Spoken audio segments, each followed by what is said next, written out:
एक शिष्य का मजदूर के साथ अभद्र मजाक। लेकिन एक बार की बात है, एक बार एक अध्यापक एक संपन्न परिवार के शिष्य के साथ कहीं जा रहे थे तो उस शिष्य को कुछ मजाक सूझी, क्योंकि उसको रास्ते में किसी गरीब मजदूर के जूते दिखाई दिए।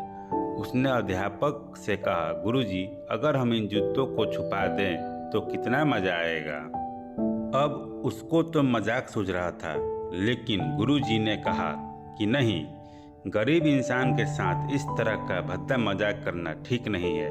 उसने कहा, क्यों ना हम इन जूतों में कुछ सिक्के डाल दें और देखें कि इसका इस गरीब मजदूर पर क्या प्रभाव पड़ता है। उन्होंने ऐसा ही किया।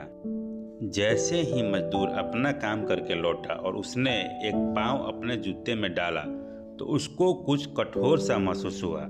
उसने अंदर हाथ डाला तो उसको कुछ सिक्के दिखाई दिए। वह थोड़ा आश्चर्य में पड़ गया। आसपास किसी को देखा तो कोई भी दिखाई नहीं दिया। वापस उसने दूसरा पैर अपने जूते में डाला और वापस उसको उसमें कुछ सिक्के दिखाई दिए। अब दोनों जूतों के सिक्कों को उसने अपने हाथों में रखा और प्रभु की तरफ इशारा किया, हे प्रभु, पता नहीं किस भले मानुष ने यह सिक्के मेरे जूतों में छिपाए हैं, लेकिन जिसने भी छुपाए हैं उसको मेरी दुआ है ताकि इन पैसों से मैं अपने बच्चों और पत्नी के लिए कुछ खाना और दवाइयाँ ला सकूं। और इतना बोलकर वह चला गया।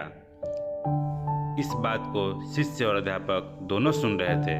अब अध्यापक ने शिष्य से पूछा कि अब तुम मुझे बताओ कि तुम्हें कैसा महसूस हुआ, तुम्हारी पहले वाली मजाक या मेरा यह तरीका। तो उसने कहा कि गुरुजी, मैं आपसे क्षमा चाहता हूँ। अब मुझे समझ आ गया है कि सच्ची खुशी किस चीज़ में है। जब हम किसी की मजाक उड़ाते हैं तो हमें कुछ पल का आनंद मिलता है, लेकिन इससे हमें बद्दुआ मिलती है। लेकिन अगर हम किसी की मुश्किल परिस्थिति में मदद करते हैं और कि जिसकी भी हम मदद करते हैं उसको भी नहीं पता कि हमने उसकी मदद की है, लेकिन अंदर ही अंदर हमें पता है कि हमने उस इंसान की मदद की है। यही सच्ची खुशी है। जब हम दूसरों को खुशी देते हैं तो हमें सच्ची खुशी मिलती है। इसी तरह खुशियाँ बांटते रहिए, लोगों की मदद करते रहिए और दान करते रहिए, जिसके भी आप काबिल हो। जितना भी आपसे बन पड़े दान करें, लेकिन दान जरूर करें। इसका मतलब यह नहीं है कि आपको कंपलसरी या अनिवार्य रूप से इतने रुपए दान करने ही चाहिए, क्योंकि हर किसी की ज़रूरत अलग अलग हो सकती है। अगर आप किसी को पैसों का दान नहीं कर सकते तो कम से कम चीज़ों का दान तो कर ही सकते हैं। मुझे पूरी उम्मीद है कि यह कहानी आपको ज़रूर अच्छी लगी होगी। यह कहानी आपको कैसी लगी हमें कमेंट करके ज़रूर बताएं और हमारे चैनल को लाइक्स और सब्सक्राइब ज़रूर करें। धन्यवाद।